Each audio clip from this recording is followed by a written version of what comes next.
and lots of college football. Because, honestly, for me, that's what I work on now. That's what I think the most popular thing where this podcast comes from, down the Atlanta area, in Georgia, in the South. That's the king, is college football. And the season is kind of winding down. There weren't many great games this last week. And we're going to take a look at some of the games that happened. And also some of the games that are going to happen this weekend. Number one team, Alabama, played the Citadel. I guess the headline on this was it was 10-10 at halftime. You think Nick Saban was hot at all in the locker room at halftime? Probably blistered the paint off the walls would be my guess. But they came back, Alabama did, and reasserted themselves. It's just fun for everybody involved, I think, outside to look. And anytime they struggle with a team they ought to score triple digits on, people are going to have questions. Not necessary. All right, next up in the score parade, Notre Dame. I got to be honest, I was wrong. Notre Dame is a better team than I thought. They are a top 4 playoff type team for the way that they just strummed Syracuse. Syracuse is not a bad team. They're not a great team. They're not an unbelievable team, but they did enter that game 8-2.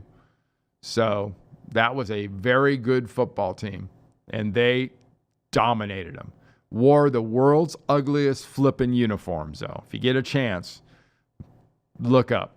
Go to YouTube, go to Twitter, go to Facebook, go to Google, whatever.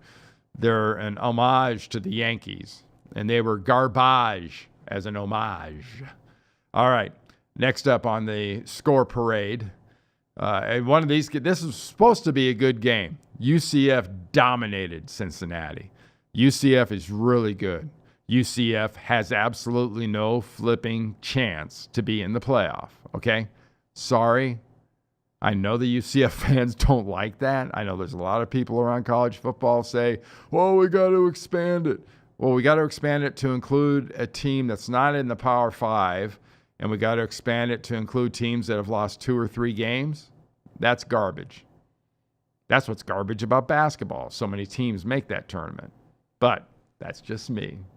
Next up on our list is Maryland and Ohio State. What a fabulous game. 52-51 in overtime. Maryland had to go for 2 or went for 2 and didn't get it.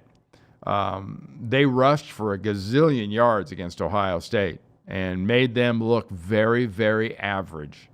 I would expect Ohio State to get dinged for this kind of performance, and they certainly should. To Maryland's credit, they also beat Texas earlier in the year, so they're not a complete empty chair. Next up on the hit parade is Oklahoma State and West Virginia. And yes, West Virginia, if you didn't keep track of this, lost to Oklahoma State. Big 12, weekly, we always make the comment, or at least I do, this is defense optional. Just like the American Conference, the Big 12. Defense just basically doesn't exist. 45-41 is the final there.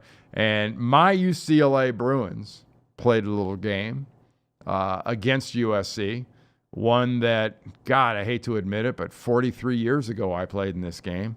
And we won 25-22. This version of the Bruins team won 34-27. Congratulations to Chip Kelly. Congratulations to all those Bruins. And fantastic stuff. So there wasn't a huge number of great games as far as matchups. Now, this coming weekend, how about this lineup? Alabama, Auburn. Sorry, Bama wins. Next up for the games that are coming up on this week, because some of these are Thursday night, Friday night, Saturday. Georgia Tech. Tech can run the snot out of the ball. Nothing new there. That's okay. So can Georgia. Georgia wins. Next up on the rivalry week lineup, Michigan and Ohio State. For those of you that may not know, this is a huge rivalry. This is like SC UCLA. This is like Auburn, Alabama. This is right there. Hasn't been in the past quite as much sizzle. It'll be a great game this year because of the Michigan defense. But I think Ohio State still pulls it out just to completely mess this Big Ten up. I mean, completely mess it up. All right. Next up after this one, it's Oklahoma and West Virginia. West Virginia just lost to Oklahoma State.